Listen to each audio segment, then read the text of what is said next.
Kenapa? Politik tidak bisa dipisahkan dengan Islam. Karena politik adalah bagian ajaran Islam. Pernah enggak Bapak-bapak, Ibu-ibu? Makanya kenapa ulama-ulama memberi perhatian?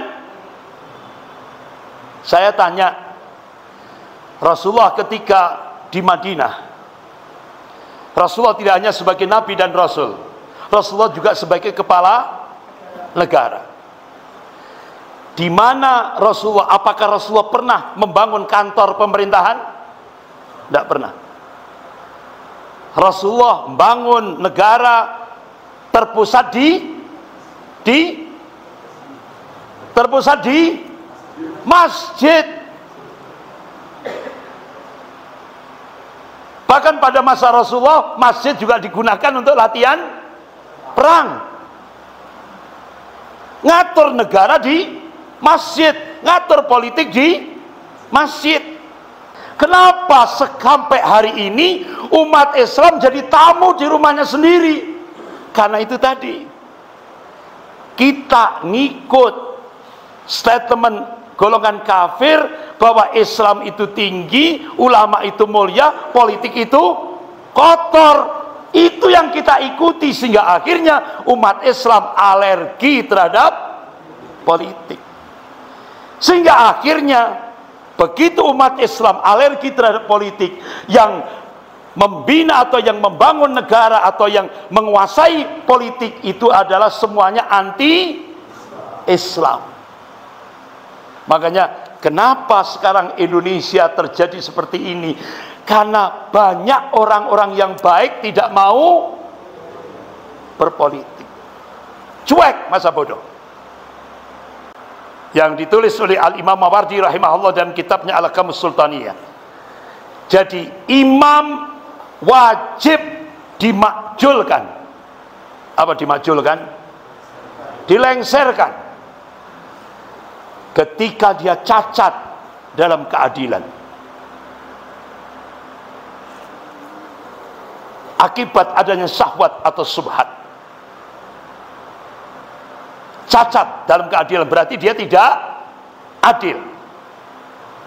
Yang kedua, cacat fisiknya. Dan ini pernah terjadi di Indonesia. Yang poin kedua ini, cacat fisik. Itu sangat membahayakan bagi seorang pemimpin.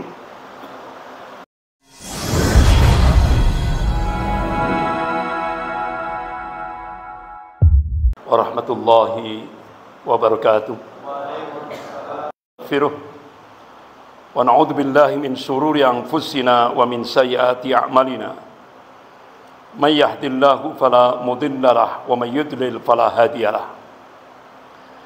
Asyhadu an la ilaha illallah wahdahu la syarika lahu wa asyhadu anna Muhammadan min nafsin wahidah wa khalaqa minha zawjaha wa batha minhuma rijalan katsiran wa nisaa'a. Wattaqullaha alladzi tasaaluna bihi wal arham innallaha kana 'alaikum raqiba. Ya ayyuhalladzina amanu faqad faza fawzan 'azima. Amma ba'd. Fa inna asdaqal hadis kitabullah wa khairul hadi hadi Muhammadin sallallahu alaihi wasallam wa kullu muhdatsatin bid'ah wa kullu bid'atin dhalalah wa kullu dhalalatin finnar. Mudah-mudahan Ustadz Dr. Muhammad Ghazali, beliau dilindungi oleh Allah Subhanahu wa taala, diberikan kesehatan oleh Allah Subhanahu wa taala, dan dalam membangun sebuah pesantren tahfidzul Quran ini, Al-Ghazali ini, mudah-mudahan ini sebagai titik tolak. Pesantren tahfidzul Quran ini, Al-Ghazali ini, mudah-mudahan ini sebagai rekaman ini. Ya.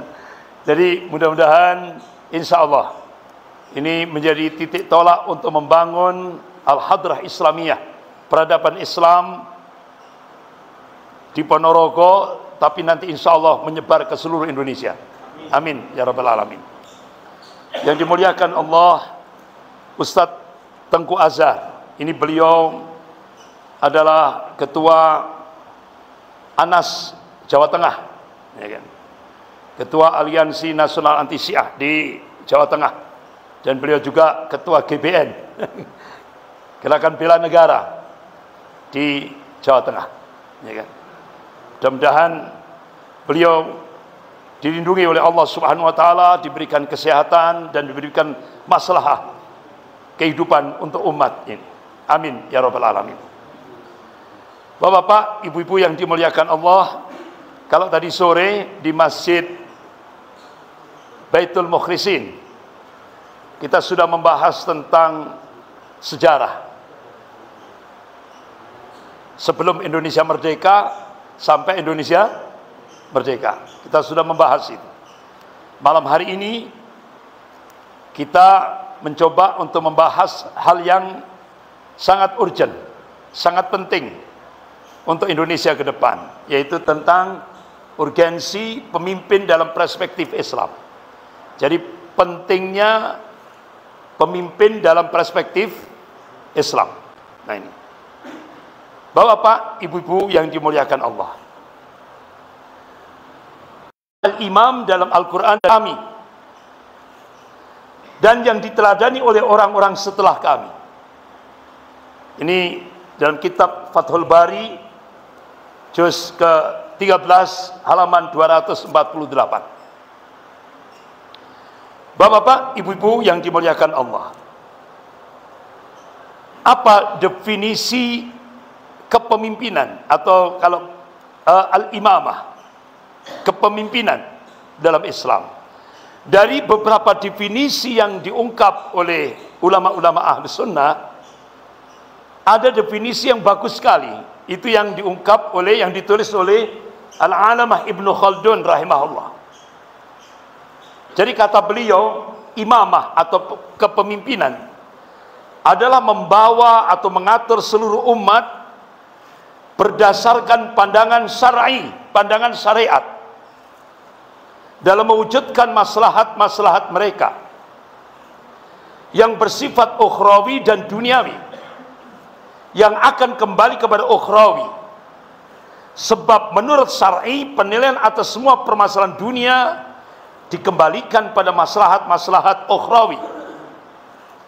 Pada hakikatnya imamah atau kepemimpinan dalam perspektif Islam itu adalah pengganti dari pemilik syariat dalam menjaga din dan menata dunia ini dengan din, agama.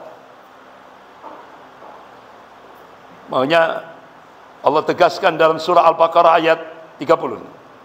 A'udzubillahi minasyaitonir rajim. Wa id qala rabbuka lil malaikati inni ja'ilun fil ardi khalifah. Jadi Allah berfirman pada para malaikatnya, aku ingin menjadikan di muka bumi ini seorang khalifah. Nah, ternyata surah Al-Baqarah ayat 30 ini, bapak-bapak, ibu-ibu, Ustadz Abdul Somad datang ke Profesor Din Samsudin, curhat ini. Curhatnya apa? Prof Din, saya tidak boleh menyampaikan surah Al-Baqarah ayat 30. Dijawab sama Prof Din, loh kenapa? Karena itu ayatnya HTI. Coba, sampai seperti itu. Ini kan nggak benar seperti itu, nggak benar. Masuk surah Al-Baqarah ayat 30 ayatnya HTI itu kan nggak benar. Ini kalamullah, firmannya Allah. Ini berarti itu taswih, pelecehan. Sehingga akhirnya Ustadz Abdul Somad tidak boleh lagi menyampaikan surah Al-Baqarah ayat 30. Itu. Jadi ini masalah khusus di Indonesia. Sehingga akhirnya bapak-bapak, ibu yang dimuliakan Allah, sekarang ini sudah masanya, ya kan? Ini fitnah akhir zaman sudah bermunculan. Sehingga sekarang bapak-bapak, ibu-ibu, kalau kepingin jadi pejabat, kalau kepingin jabatannya semakin meningkat, jangan sekali-kali foto dengan ustadz. Apalagi foto dengan ulama. Dengan ustadz aja berbahaya, apalagi dengan ulama. Contoh ini, di Malang, di Universitas Brawijaya, ada pemilihan rektor Universitas Brawijaya. Nah, seperti biasanya, wali amanah, kementerian, presiden dan sebagainya ada hak untuk memilih, ya kan? Nah, nominasi 1 sudah terpilih, nominasi 2 dekan MIPA, nominasi 3 sudah selesai. Hamin sekian akan siap dilantik oleh Mendikbud, Menteri Pendidikan dan Kebudayaan. Tapi apa yang terjadi? Tidak tahunya yang nominasi 1 terdetek foto bersama Ustadz Abdul Somad, langsung gagal dilantik menjadi rektor Universitas Brawijaya. Gagal. Akhirnya yang dilantik nominasi kedua, yaitu dekan MIPA sampai sekarang. Nah, itulah Indonesia zaman now, zaman sekarang. Nah, ini contoh. Makanya kalau kepingin jabatannya semakin tinggi, jangan sekali-kali foto dengan ustadz. Kalau jabatannya kepingin semakin meningkat, itu zaman sekarang. Kalau istilah Joyoboyo, zaman edan, ne ora edan, ora keduman. Nah ini, artinya menurut konsep Islam bukan zamannya yang edan, tapi orangnya. Nah seperti itu. Contoh lagi, ada seorang ulama landing di Bandara Soekarno-Hatta. Nah petugas bandara ini tahu itu ulama. Begitu keluar dari pintu pesawat, terus habis itu keluar dari gate, ya kan, keluar pintu kedatangan, langsung disambut oleh petugas bandara, disalami sebagai seorang ulama, dihormati. Langsung empat-empatnya yang nyalami ulama ini dipecat, Pak. Inilah Indonesia gaya baru, zaman now. Artinya apa? Bapak-bapak, ibu-ibu yang dimuliakan Allah, inilah yang terjadi, ya kan? Kenapa, ya kan? Kenapa sekarang ada gerakan menjauhkan ulama, menjauhkan ustadz dengan umat, ya kan? Bahkan sekarang ada satu gerakan, yaitu mengkriminalisasi ulama, supaya umat ini semakin jauh dengan ulama. Nah, inilah yang terjadi. Bapak-bapak, ibu-ibu yang dimuliakan Allah. Kembali lagi ke masalah imamah atau kepemimpinan. Bagaimana hubungan imamatul udma dengan akidah? Ya, kepemimpinan yang tertinggi dengan akidah. Artinya, bapak-bapak, ibu-ibu yang dimuliakan Allah, permasalahan memilih pemimpin di dalam konsep Islam itu masuk wilayah akidah, bukan muamalah. Sepakat, Pak? Bapak-bapak, ibu-ibu, sepakat? Memilih pemimpin masuk wilayah akidah, bukan muamalah. Itu yang diyakini oleh ulama-ulama semua, jumhur ulama Ahlus Sunnah. Dan itulah konsep Islam. Memilih pemimpin itu masuk wilayah akidah, bukan muamalah. Kalau sudah masuk wilayah akidah, berarti pertanggungjawabannya tidak hanya dunia, tapi sampai nanti yaumil akhir. Ini. Jadi permasalahan ini memiliki aspek akidah, aspek fikih, dan aspek historis, sejarah. Oleh sebab itu ketika menyebutkan akidah, semua ulama salaf selalu menyinggung permasalahan imamah atau kepemimpinan di dalam konsep Islam. Bapak-bapak, ibu-ibu yang dimuliakan Allah, ada 5 ayat Allah melarang hambanya untuk berbuat zina. Ada 5 ayat dalam Al-Quran. Ada 3 ayat di dalam Al-Quran Allah melarang kita minum khamr. Ada 4 ayat kita dilarang oleh Allah untuk makan daging babi. Tapi ternyata dalam Al-Quran ada 19 ayat Allah mengharamkan memilih pemimpin kafir. Haram hukumnya. Ini. Tapi ternyata di lapangan, padahal ini kan ketetapan Allah. Di lapangan, umat Islam Jakarta yang memilih Ahok dengan yang memilih Anies lebih banyak memilih Ahok. Kenapa itu bisa terjadi? Min amplopi bin fulus. Ini jujur, Pak. Ini jujur sekali. Berarti Bapak Ibu yang dimuliakan Allah, kualitas umat Islam pada saat pertarungan pemilihan gubernur DKI, ternyata dia tidak mengindahkan perintah Allah, lebih mengindahkan perintah kampung tengahnya. Perut. Ini yang terjadi. Ya kan? Padahal contoh surah Al-Maidah ayat 51. Allah tegaskan, A'udzubillahi minasyaitonir rajim. Ya ayyuhalladzina amanu, hai orang-orang yang beriman.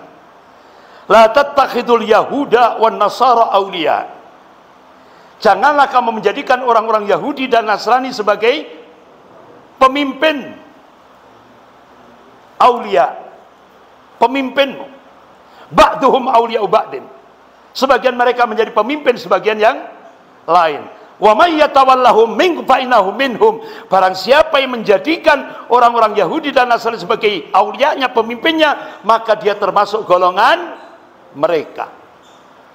Innallaha la yahdil qaumadz dzalimin. Sesungguhnya Allah tidak memberi petunjuk pada orang-orang yang zalim. Ini penegasan Allah. Allah tegaskan lagi dalam surah An-Nisa ayat 144. A'udzubillahi minasyaitonir rajim. Ya ayyuhalladzina amanu, hai orang-orang yang beriman. La tattakhidul kafirina awliya min dunil mu'minin at-turidu an tas'alu lillahi alaikum sultanan mubina. Hai orang-orang yang beriman, janganlah kamu menjadikan orang-orang kafir itu sebagai pemimpinmu dengan meninggalkan golongan mukmin. Dengan meninggalkan orang-orang mukmin. Inginkah kalian mengadakan satu alasan yang nyata bagi Allah untuk menyiksamu? Sampai seperti itu Allah tegaskan. Ini loh Bapak Ibu yang dimuliakan Allah. Makanya kenapa 19 ayat Allah ingatkan pada hambanya yang aman wa taqwa, haram pemimpin kafir. Ini harga mati, ya kan? Kalau kita meremehkan ini, itu bisa mengeluarkan kita dari adinul haq ini. Jangan ini diremehkan. Mas'ulun an ra'iyati, walajul ra'in fi ahlihi wa huwa mas'ulun an ra'iyati. Rawahu Bukhari. Setiap kalian adalah pemimpin dan akan dimintai pertanggungjawaban atas kepemimpinannya. Seorang imam adalah pemimpin dan akan dimintai pertanggungjawaban terhadap rakyat yang dipimpinnya. Dan demikian juga seorang laki-laki adalah seorang pemimpin bagi keluarganya dan akan dimintai pertanggungjawaban kemana anak dan istrinya diarahkan. Iya kan? Nah ini akan dimintai pertanggungjawaban. Oleh karena itu Bapak Ibu yang dimuliakan Allah, memilih pemimpin itu masuk wilayah akidah. Bahkan sampai kita safar, bepergian, ya kan? Rasulullah memberikan arahan yang konkret. Qala Rasulullah sallallahu alaihi wasallam, "Idza kana thalatsatun fi safarin falyu'ammiru ahadakum."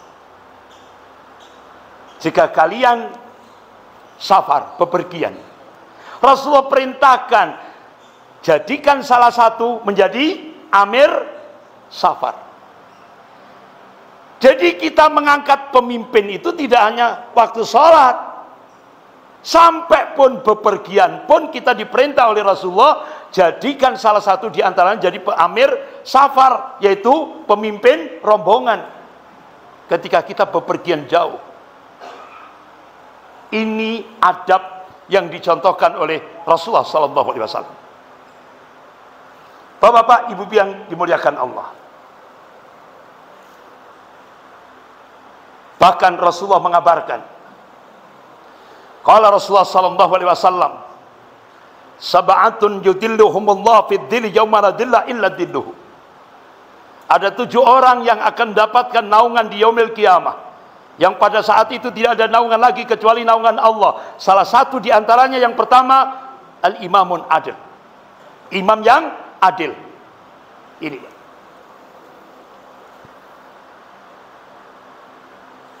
bahkan Rasulullah menegaskan, qala Rasulullah sallallahu alaihi wasallam, man ata'ani faqad ata'a Allah, wa man asani faqad asallah, wa man ata'a amiri faqad ata'ani, wa man asa amiri faqad asan. Barang siapa yang taat kepadaku, berarti dia taat kepada Allah. Wa may yuti'ir rasul faqad ata Allah. Allah sudah mengabarkan seperti itu. Jadi kalau kita taat kepada Rasul, kata Allah, hakikatnya kita taat kepada Allah. Dan barang siapa yang durhaka kepadaku, berarti dia durhaka kepada Allah.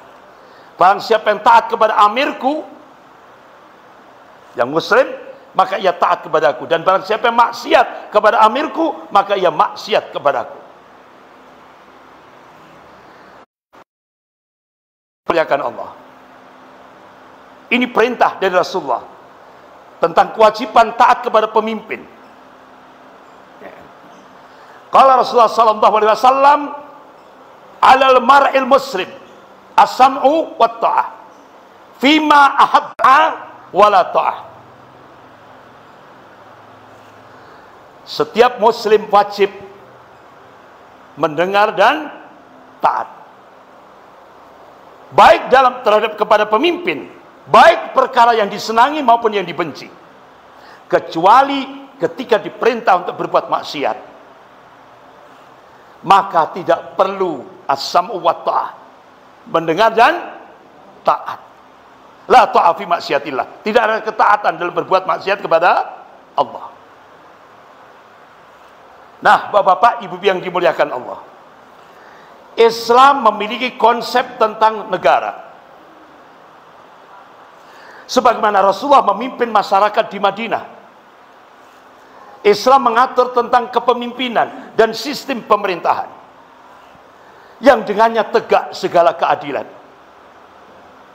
Makanya tujuan Indonesia merdeka, puncaknya adalah dalam rangka untuk menuju pada adil dan makmur. Itu kan tujuan kemerdekaan Republik Indonesia.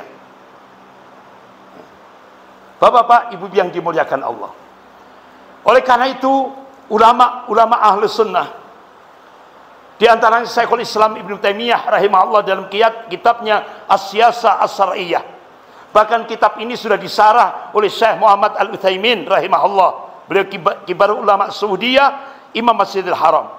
Bahkan sarahnya sudah diterjemahkan dalam bahasa Indonesia, judulnya Politik Islam.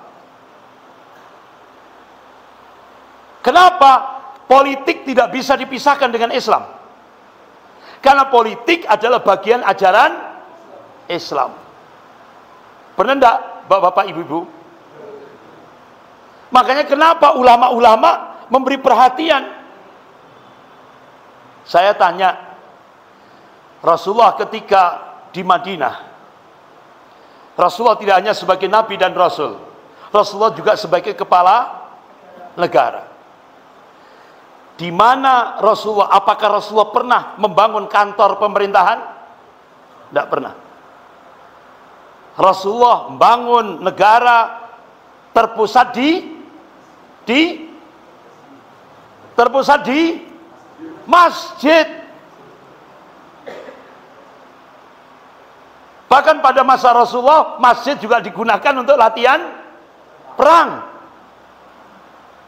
Ngatur negara di masjid, ngatur politik di masjid. Pertanyaannya, kenapa sekarang di Indonesia alergi politik? Sehingga akhirnya ada statement, jangan apa itu?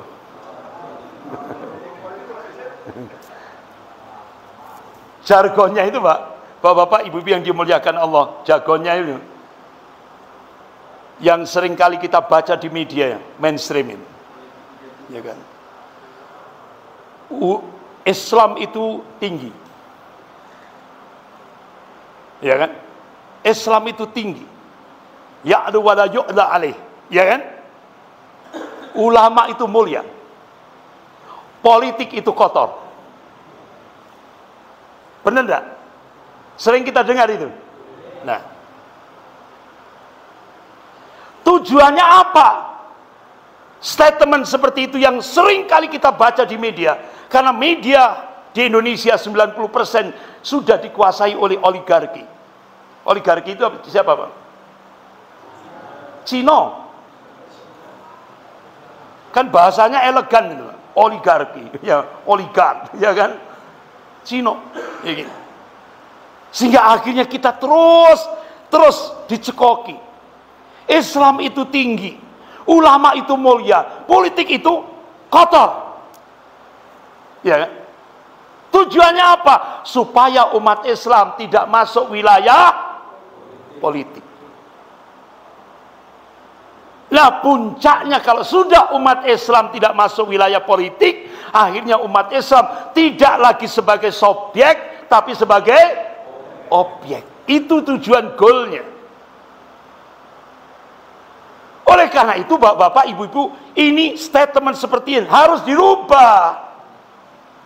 Dari mana? Kita harus merubah. Islam itu tinggi, ya'lu wa la yu'da alaih. Ulama itu mulia, ya kan? Politik itu apa, Pak? Kalau kita kepingin merubah, ya, politik itu salah satu bagian dari ajaran Islam. Makanya jangan sampai umat Islam meninggalkan politik. Kenapa? Rasulullah dan sahabatnya, para khulafaur rasyidin, telah mempraktekkan politik Islami, politik yang syar'i. Itu loh, Pak. Jadi insya Allah kalau kita rubah statement itu, insya Allah umat Islam akan menjadi tuan rumah di rumahnya sendiri. Kenapa sampai hari ini umat Islam jadi tamu di rumahnya sendiri? Karena itu tadi, kita ngikut statement golongan kafir bahwa Islam itu tinggi, ulama itu mulia, politik itu kotor. Itu yang kita ikuti, sehingga akhirnya umat Islam alergi terhadap politik. Sehingga akhirnya begitu umat Islam alergi terhadap politik, yang membina atau yang membangun negara atau yang menguasai politik itu adalah semuanya anti-Islam. Makanya kenapa sekarang Indonesia terjadi seperti ini? Karena banyak orang-orang yang baik tidak mau berpolitik. Cuek, masa bodoh. Nah, ini Pak, bapak-bapak, ibu-ibu yang dimuliakan Allah. Makanya kenapa Syekhul Islam Ibnu Taimiyah menjadikan surah An-Nisa ayat 58 dan 59 ini jadi pijakan untuk membahas tentang konsep kepemimpinan dalam Islam. An-Nisa ayat 58. A'udzubillahi minasyaitonir rajim. Innallaha ya'murukum an tu'adul amanah ila ahliha wa idza hakamtum bainan nas an tahkumu bil adl. Innallaha ni'ma ya'itukum bih. Innallaha kana sami'an basira. Ayat ini ditujukan pada pemimpin agar dia menjalankan amanah sebagai seorang pemimpin dan menegakkan kepemimpinan itu secara adil. Ini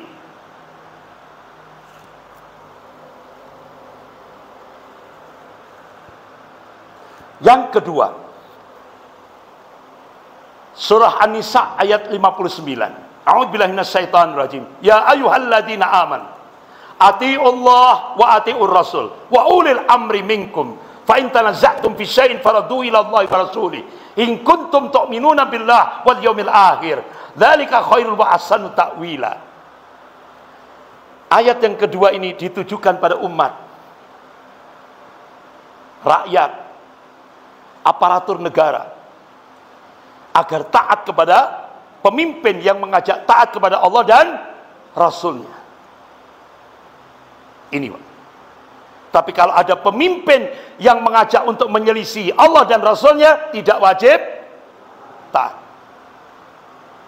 Oleh karena itu, bapak-bapak, ibu yang dimuliakan Allah, kalangan mufassir, ahli-ahli tafsir menafsirkan, kenapa atiullah wa atiur rasul diawali dengan kalimah atiu, ya kan? Tapi begitu masuk wa ulil amri minkum, tidak ada kata atiu. Kalangan mufassir menafsirkan, ketika kita diperintah ya ayyuhalladzina amanu atiullah wa atiur rasul, kalimah atiu itu kita wajib taat kepada Allah dan Rasulnya tanpa syarat, tanpa reserve, langsung sami'na wa ata'na. Tapi begitu masuk pada wa ulil amri minkum, tidak ada kata atiu. Berarti kalangan mufassir menafsirkan berarti ada syarat. Makanya ulama-ulama ahlu sunnah menegaskan syarat ulil amri itu minim tatbikus syariah, menegakkan syariat Islam. Benar Pak? Ini syarat minim. Nah, itu. Nah sekarang ini zaman edan. Nah orang edan, orang keduman. Ada statement dari kalangan muda, hatta Ahok pun kita sami'na wa ata'na. Coba Pak.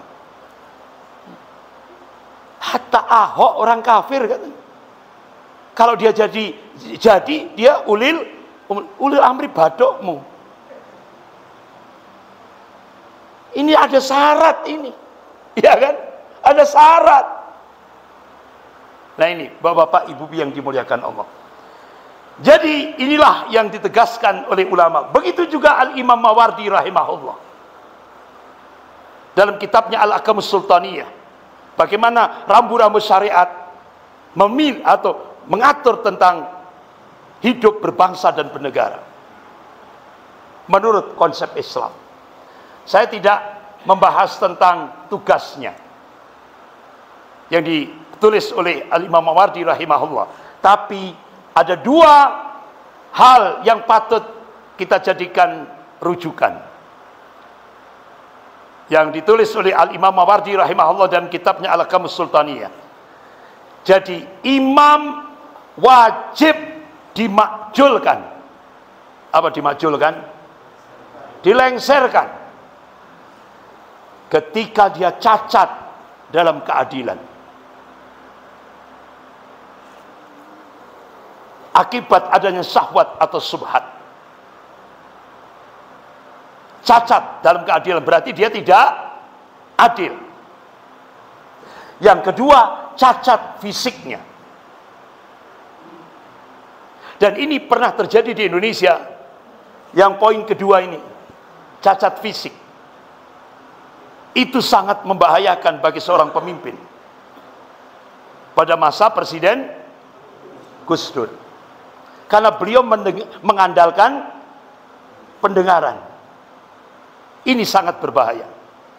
Contoh, ketika muncul tahun 2000, umat Islam saat menjalankan sholat Idul Fitri di Ambon, kalangan Kristiani radikal langsung membantai umat Islam yang sedang sholat Idul Fitri. Berapa Pak di Ambon yang dibunuh? 3.000, kurang lebih 3.000 orang dibunuh dengan cara-cara yang biadab di tengah-tengah mayoritas umat Islam se-Indonesia ini. Pernahkah kejadian itu masuk koran? Tidak pernah. Masuk televisi? Tidak pernah.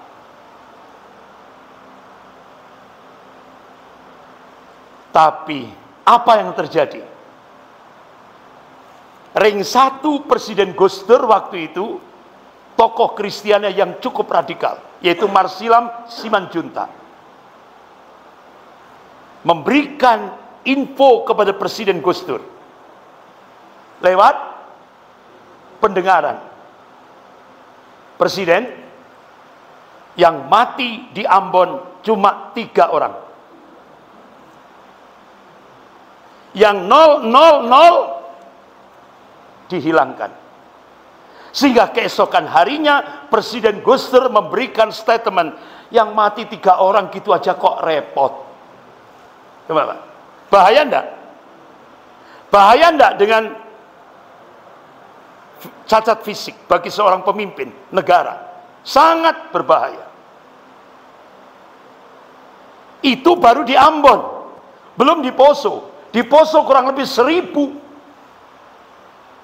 yang dibunuh. Bahkan pondok pesantren Muhammadiyah Wali Songo, ya kan? Itu santriwati, puluhan santriwati ditelanjangi tanpa sehelai kain pun, disuruh berjalan sepanjang 2 kilo, sampai di tempat diperkosa dengan cara-cara yang biadab, kemudian disayat-sayat tubuhnya, dari berdarah seperti itu, dimasukkan karung goni, dilemparkan ke Sungai Poso. Apakah pernah masuk koran? Pernah masuk televisi? Tidak pernah. Sampai sekarang foto-foto itu saya simpan, Pak. Karena saya mendapatkan langsung dari Ketua Majelis Ulama Poso, yaitu Kiai Haji Adnan Arsal. Sampai sekarang dokumentasi itu saya simpan rapat-rapat. Kan itu sejarah. Itu sejarah. Bahkan ketika waktu itu Menko Polhukamnya Pak SBY, ketika saya diundang khutbah Idul Fitri di Jember, ada wakil Laskar Jihad, yaitu Ustadz Umar. Wakilnya Ustadz Umar bin Thalib. Itu ada namanya Ustadz Umar, siapa namanya? Beda lagi nih. Kali ini Ustadz Ja'far. Kalau pimpinannya kan Ustadz Ja'far bin Thalib, ya kan? Kalau ini Ustadz Umar namanya. Itu beliau bawa jenazah umat Islam. Begitu Pak SBY datang ke lokasi sebagai Menko Polhukam waktu itu, diserahkan jenazah ini. Jenazah ini, Pak, kepalanya dipenggal oleh orang Kristiani, Tibo CS. Kemudian kepalanya ini ditelungkupkan di kemaluannya, ditali di kemaluannya. Ini. Jadi Ustadz Umar inilah Pak SBY, inilah kebiadaban kalangan Kristiani di Poso. Akhirnya Pak SBY menunduk. Sehingga akhirnya ketika TNI digerakkan untuk mencegah Ambon dan Poso, ternyata Amerika sudah menyiapkan ribuan marinir, ribuan pasukan elitnya di Filipina. Sehingga apa yang terjadi?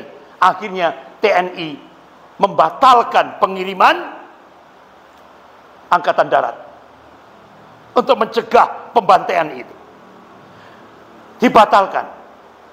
Karena apa? Indonesia mikir ini menghadapi negara adidaya, tidak imbang, Pak.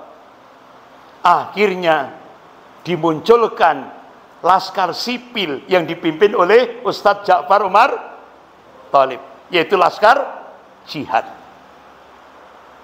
Alhamdulillah berhasil menghadapi gerakan separatis RMS yang ada di Ambon maupun yang ada di Poso. Alhamdulillah. Dan itu yang disampaikan oleh Kepala Kabakin, Kepala Badan Koordinasi Intelijen Negara, yaitu Bapak Letnan Jenderal Z.A. Maulani. Jadi ulama-ulama Jawa Timur ini dikumpulkan di Surabaya. Alhamdulillah waktu itu saya diundang juga. Beliau memberikan presentasi kenapa pembantaian yang ada di Ambon dan Poso TNI tidak bergerak. Karena apa? TNI berhadapan dengan Amerika. Sehingga akhirnya kebijakan waktu itu, Kepala Bakin waktu itu Bapak Letnan Jenderal Z.A. Maulani meminta laskar sipil dari laskar jihad untuk menghentikan pembantaian yang ada di Ambon dan Poso. Alhamdulillah berhasil, ya kan? Nah ini bapak-bapak ibu yang dimuliakan Allah.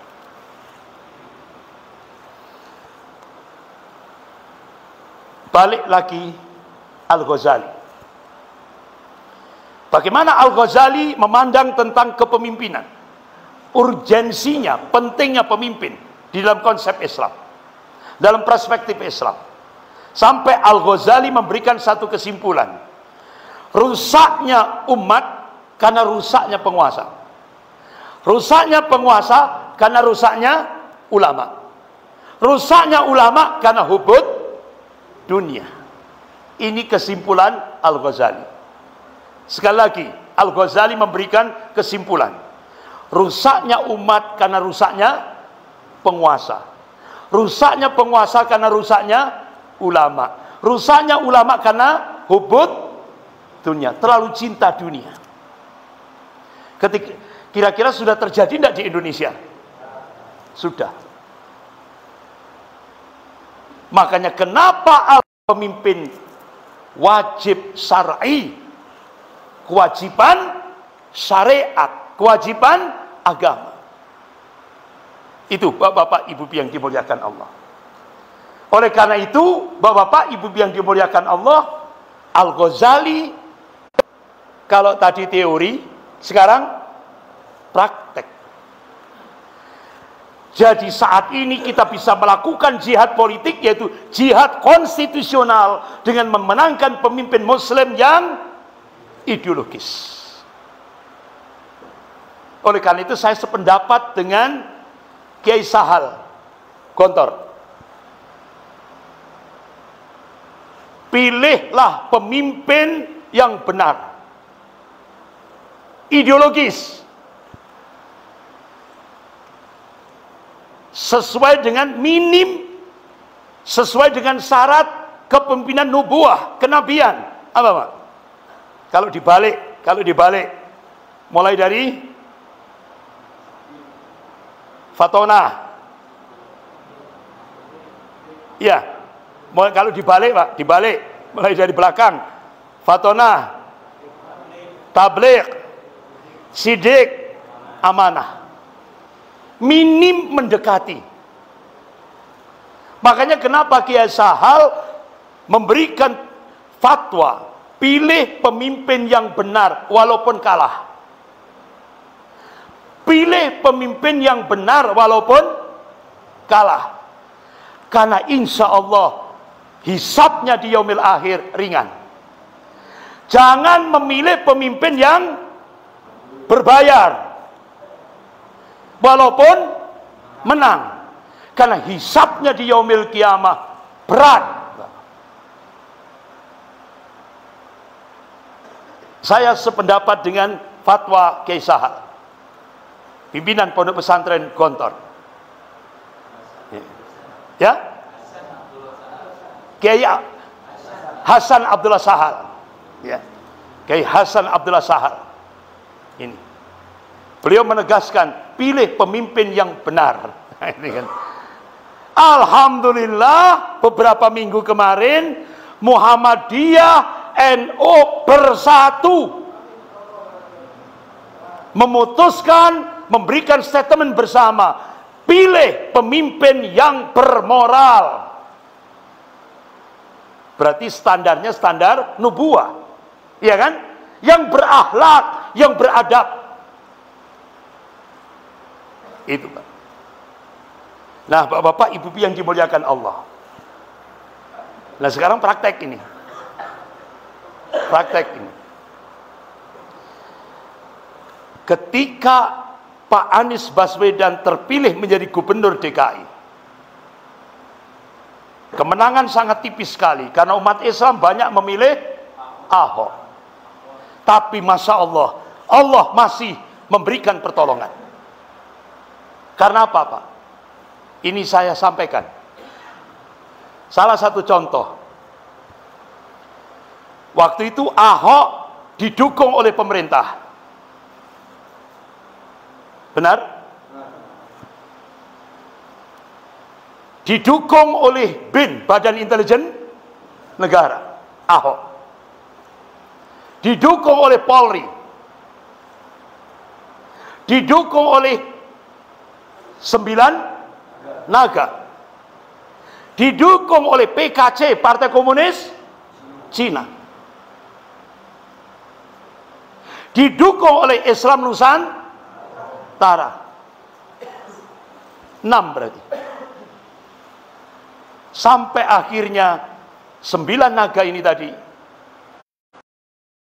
ngontrak seorang kiai yang orator. Akan diadakan tablik akbar yang diundang puluhan ribu umat Islam di Jakarta. Akhirnya sudah dirancang rapi sekali. Ini orasi. Yel. Ribuan, puluhan ribu datang. Puncaknya kiai ini tadi, Allah mengharamkan memilih pemimpin kafir. Kaget langsung, ini kan anunya, apa namanya, panggungnya. Langsung panitia narik kiai ini tadi. Tarik ke bawah. Pak Kiai, kenapa Pak Kiai? Loh, ada apa? Padahal kan sudah agreement. Pak Kiai wajib, karena sudah agreement, janji. Pak Kiai harus wajib menyampaikan di tengah masyarakat Islam bahwa Allah membolehkan memilih pemimpin kafir. Loh, apa yang saya sampaikan tadi? Loh, kok sebaliknya Pak Kiai? Mosok? Coba, Pak. Pertanyaan, Pak, siapa yang merubah? Allahu Akbar. Akhirnya Pak Anies menghadapi Ahok, kemenangannya sangat tipis sekali. Karena Ahok didukung oleh pemerintah. Ahok didukung oleh Badan Intelijen Negara. Ahok didukung oleh Mabes Polri. Ahok didukung oleh 9 naga. Ahok didukung oleh PKC, Partai Komunis Cina. Ahok didukung oleh Islam Nusantara. Akhirnya, Bapak-bapak Ibu yang dimuliakan Allah, beberapa tokoh-tokoh ulama di Jakarta masih punya keyakinan wa man nasru illa min indillahil azizil hakim. Kemenangan itu datangnya dari Allah yang maha perkasa lagi maha bijaksana, bukan dari manusia. Padahal, Pak, dokumen rahasia terbongkar. Ahok itu disetting untuk menjadi gubernur DKI. Pada saat pertarungan dengan Pak Anies, itu sudah disetting jadi gubernur DKI. Habis itu Ahok akan disetting menjadi 2000 berapa itu? 19 Ahok akan disetting menjadi RI 2. 2024 Ahok akan masuk dinominasikan jadi RI 1. Tapi wa makar Allah wallahu khairul makirin. Mereka membuat makar, tapi Allah membalas makar mereka, dan Allah sebaik-baik membuat makar. Akhirnya muncul seorang ulama, Habib Rizik Syihab, membangkitkan umat Islam dari Sabang sampai Merauke. Lahirlah peristiwa 41, puncaknya 212. Benar? Ini. Akhirnya Ahok gagal. Dan Ahok masuk penjara. Ya kan? Nah ini. Akhirnya Profesor Yusril menegaskan Ahok tidak bisa menjadi presiden. Karena Ahok menolak menjadi bangsa Indonesia. Ya kan? Nah, ini. Jadi ini akhirnya ditegaskan oleh Profesor sebagai pakar hukum tata negara. Apalagi Ahok sudah jadi napi, iya kan? Lebih tidak boleh. Apalagi mau jadi RI. Alhamdulillah, Pak. Ternyata Allah masih cinta pada bangsa Indonesia ini. Allah masih cinta kepada bangsa Indonesia dan lebih cinta kepada umat Islam. Nah, Bapak-bapak, Ibu yang dimuliakan Allah, begitu Anies dilantik jadi gubernur DKI, beliau memberikan statement, kita semua pribumi ditindak, dikalahkan. Kini saatnya kita menjadi tuan rumah di negeri Indonesia. Ini statement beliau ketika memenangkan pertarungan dengan Ahok yang didukung oleh pemerintah, didukung polisi semuanya. Ini. Nah, kira-kira apa implikasinya? Bapak-bapak, Ibu yang dimuliakan Allah, apa dampaknya seorang pemimpin Muslim, pemimpin ideologis, apa dampaknya? Nah, Islam harus berpolitik. Penutupan Hotel Alexis. Jadi Hotel Alexis ini, Pak, itu tempat perzinaan pejabat-pejabat tinggi negara seluruh Indonesia.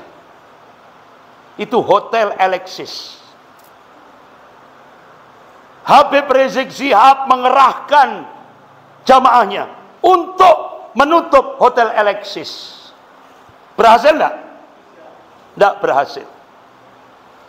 Korbannya banyak menghadapi aparat. Karena Hotel Alexis didukung oleh aparat. Tempat perzinaan pejabat-pejabat tinggi negara seluruh Indonesia. Ini. Ternyata bahwa cukup seorang Muslim yang taat, yang berkuasa untuk menutup sebuah kemungkaran. Akhirnya di demo jutaan orang pun nggak akan berpengaruh jika kemungkaran didukung oleh penguasa. Karena Hotel Alexis diamankan oleh negara. Karena itu tempat apa, Pak? Perzinaan pejabat-pejabat tinggi negara kita. Akhirnya begitu pemimpin Muslim yang taat menjadi penguasa, cukup Anies Baswedan tanda tangan. Tutup enggak? Langsung tutup tanpa korban, tanpa ada yang jadi korban. Berarti, Pak, umat Islam wajib jadi pemimpin. Minim pemimpin rumah tangga, ya kan? Wajib ini, minim pemimpin rumah tangga, minim pemimpin rumah tangga, pemimpin RT, RW, kepala desa, camat, ya kan? Bupati, gubernur, wali kota dan sebagainya. Wajib umat Islam tampil untuk menjadi pemimpin. Insya Allah siapa? Bu, kita niatkan untuk jihad konstitusional, jihad siasah, jihad politik, memilih pemimpin yang ideologis. Dampaknya kan besar kan? Iya kan? Ternyata begitu Anies Baswedan jadi gubernur DKI, untuk nutup Hotel Alexis, pusat kemungkaran pejabat se-Indonesia ini, cukup dengan tanda langsung tutup. Padahal sebelumnya bapak-bapak ibu yang dimuliakan Allah, ya Allah, berapa korban yang berjatuhan, umat yang digerakkan oleh Habib Rizik Syihab untuk menutup pusat kemungkaran itu, tapi tidak berhasil. Tapi alhamdulillah, dari sinilah urgensi pentingnya memilih pemimpin. Jelas bapak-bapak ibu-ibu? Sebelum saya tutup 5 menit, ada pertanyaan, monggo silakan. Nggih Pak, monggo. Waalaikumsalam warahmatullahi. Monggo Pak, pakai mic Pak.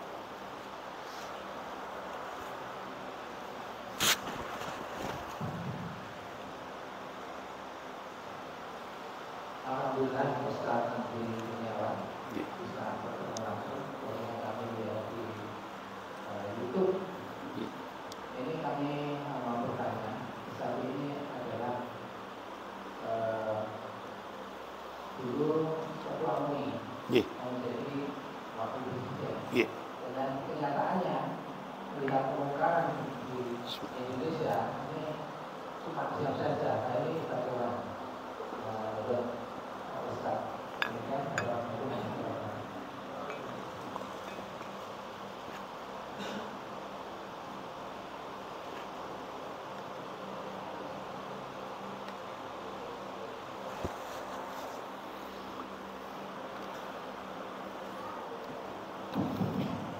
Bapak-bapak, ibu-ibu yang dimuliakan Allah, kenapa gitu ya, Kiai Ma'ruf Amin sebagai wakil presiden tidak bisa menutup kemungkaran atau ya kejahatan dalam kehidupan berbangsa dan bernegara. Karena apa Pak kira-kira? Semuanya itu ada benar-benar, semua setiap policy yang hal-hal yang strategis itu presiden. Wakil presiden itu hanya pelengkap penderita. Pelengkap penderita gitu ya. Jadi seperti itu. Jangankan ngomong tentang kebenaran. Coba Bapak dengarkan pidato Kiai Ma'ruf Amin. Pertama, beliau sampaikan, generasi Indonesia wajib ngikuti K-pop Korea. Coba, kira-kira pidato seperti ini dikendalikan apa enggak? Dikendalikan. Enggak boleh sembarangan. Seorang wakil presiden pidato, enggak boleh sembarangan. Harus sesuai dengan tupoksinya. Kalau dulu ketika Kiai Ma'ruf Amin menjadi ketua MUI Majelis Ulama Indonesia Pusat, BPJS haram. Tapi begitu menjadi wakil presiden, BPJS halalan thayyibah. Nah, itu. Ini Pak. Berarti Pak, ya kan? Yang paling kita jadikan sebagai skala prioritas RI 1. Ini yang punya policy. Jangan petugas. Jangan petugas. Jangan petugas partai, tapi petugas rakyat. Kalau petugas partai ini dimunculkan lagi, otomatis seperti ini lagi. Ya kan? Makanya yang kita pilih petugas rakyat, bukan petugas partai. Jadi itu. Ternyata aturan di Indonesia seperti itu, Pak. Ya kan? Ya. Jangankan itu, Bapak lihat sendiri kan, perbankan syariah. Kiai Haji Ma'ruf Amin itu kan fokus kepada perbankan syariah. Bisa enggak menggagalkan proyek 9 Naga untuk menguasai perbankan syariah? Bisa enggak? Enggak bisa.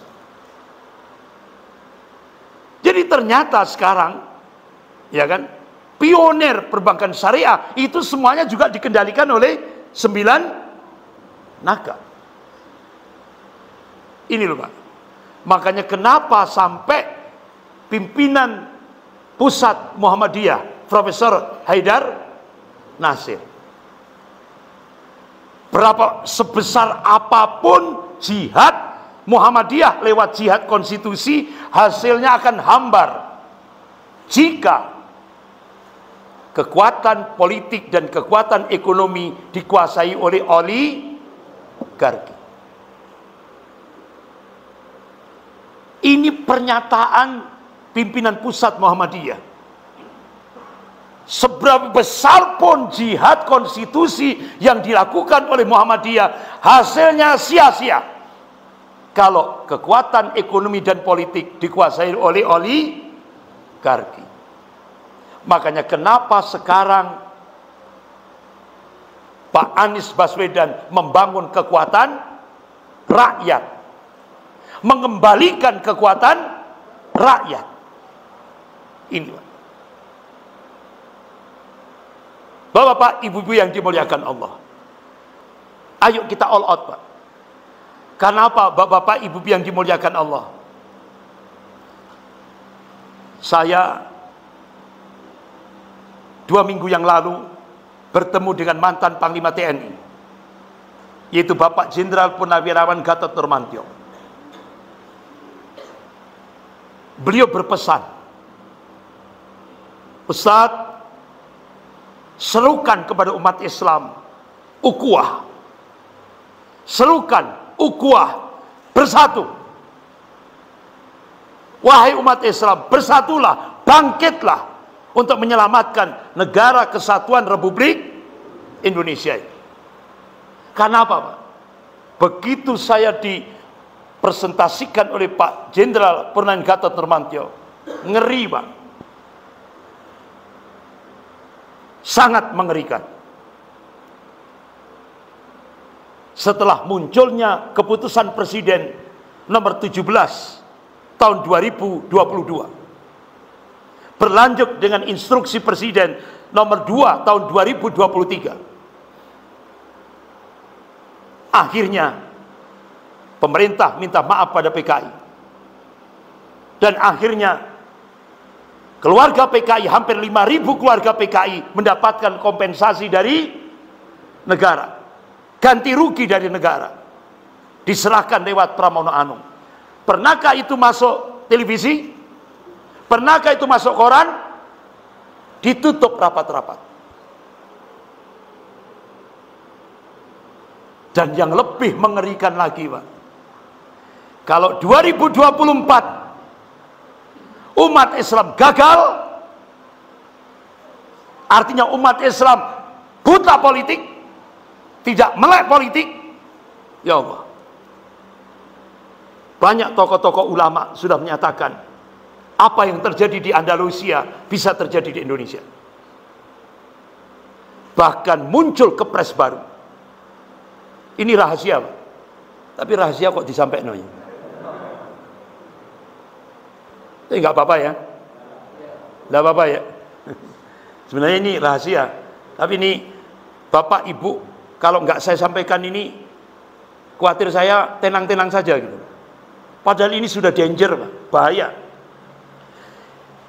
Kalau umat Islam 2024 gagal, salah satu contoh Departemen Kesehatan, ini contoh satu saja, tapi itu nanti ke depan seluruh kementerian akan bergerak, akan digerakkan.